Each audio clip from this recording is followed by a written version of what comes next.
ይሄ ድጋፍ መንግስታዊ ድጋፎች ይባላሉ። የመጀመሪያው ድጋፍ ይህንን በዚህ ወቅት ሆነን እንዴት ከቅርብ ላይ አድማጭ ተመልካች ይህንን ጥያቄ ሊያነሳ ስለሚችል ምንድን ተደርጎ ነው? ለምሳሌ አንደኛው ድጋፍ የብድር ድጋፍ ነው። መነሻ ካፒታል ኢንተርፕራይዞች ያስፈልጋቸዋል። ጥቃቅንና አነስተኛ ኢንተርፕራይዞች የስራ መነሻ ካፒታል ያስፈልጋቸዋል። በዚህ በጀት ዓመት ቁጥሩ ኋላ ስለምገልጸው በሶስት የተለያዩ አማራጮች ከ300% በላይ ለወጣቶች ብድር ማሰራጨት ተችሏል። ይሄ የሆነው ለምሳሌ እቅዳችን የብድር እቅዳችን በመደበኛ በተዘዋዋሪ በማሽንና ከሌሎች ረጅ ድርጅቶች በሚል በአራት ብንከፍለው ሶስቱን ለዚህ ፕሮግራም ብንጠቀምበት በተዘዋዋሪ በመደበኛና ከረጅ ድርጅቶች በሚገኝ ብድር ምን የሚያቀነው 3 ቢሊዮን 306 ሚሊዮን 640 ሺህ 257 ብድር ብር ለ23748 ኢንተርፕራይዞች ይሄ ማለት ከመቶ ሺህ ያላነሱ አንቀሳቃሾች በውስጥ ያሉበት ማለት ነው። ለነሱ ለማበደር አቅደን እስከ 11ኛው ወር ይሄን ቁጥር ትልቅ ቁጥር ስለሆነ ደግሞ ጥሩ ነው 3 ቢሊዮን 306 ሚሊዮን 640 ሺህ 257 ብድር ለስራ ፈላጊዎች ማሰራጨት ማበደር አቅደን እስከ 11ኛው ወር ድረስ 7 ቢሊዮን 551 ሚሊዮን 496 ሺህ 83 ብር ለወጣቶች ወይም ለስራ ፈላጊዎች የተሰራጨ ብር ነው። የዚህ ብር ምንጭ ምንድነው ካለ በዚህ በጀት ዓመት በተለይ እንደ ቢሮ ከረጅ ድርጅቶች የምናገኘውን አቅም ማክሲማይዝ አድርገናል፣ ከፍ አድርገን ተጠቅመንበታል። ሁለተኛው መደበኛ ብድር ነው። ሶስተኛው ተዘዋዋሪ ብድር ነው፣ ሪቮልቪንግ ፈንድ። ይሄ እንደኛ ክልል በተለይ ሪቮልቪንግ ፈንድ ተዘዋዋሪ ብድር እንደኛ ክልል የሚመሰገን ነው። አፈጻጸሙ ዝቅተኛ ቢሆንም ነገር ግን ያለንን ያዛዛርን ከዚህ በፊት በ2009 የተመደበውን ብር ነው ሪቮልቪንግ ፈንድ ማለት። ሪቮልቪንግ ፈንድ አዲስ ፈንድ አይደለም።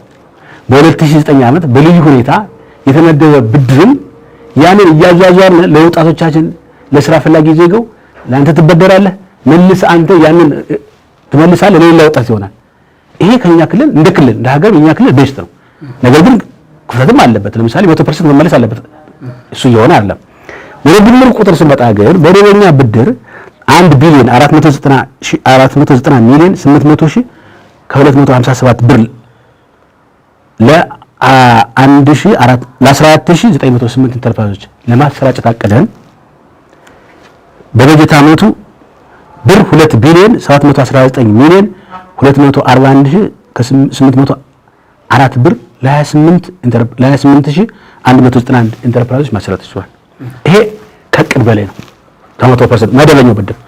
ተዘዋዋሪ ብድር ደግሞ 1 ቢሊዮን 113 ሺህ 800 1 ቢሊዮን 113 ሚሊዮን 840 ሺህ ብር ለ6188 ኢንተርፕራይዞች ለማሰራጨት አቅደን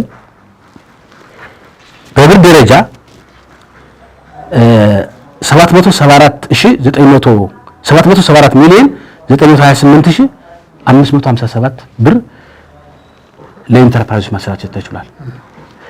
የብድር አመላለስ የተዘዋዋሪ ብድር 69% ነው።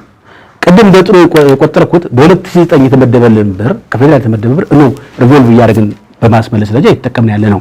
ያኛው የመጀመሪያ መደበኛ አፈጻጸማችን 95% ነው። በተመሳሳይ በክልላችን የሚገኙ ረጅ ድርጅቶች አሉ።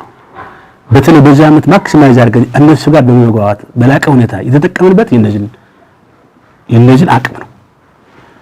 አሁን በዚህ በጀት ዓመት ህዝባችን ወጣቶች ሊያውቁት የሚገባ የብድር ችግር የለም። መስራት የሚፈልግ የተለወጠ አመለካከት ያደገ አስተሳሰብ የሰለጠነ ጭንቅላት ያለው የትኛውም ወጣት በክልላችን ብድር ማግኘት ይችላል አሁን። ምክንያቱም በድምር ውጤቱ ከ300% በላይ ነው እኛ ብድር አሰራጨን ብል አሁን ከረጅ ድርጅቶች ያገኘ ነው። ከረጅ ድርጅቶች የተገኘ ገንዘብ 3 ቢሊዮን ከ3.2 ቢሊዮን ብር በላይ ነው።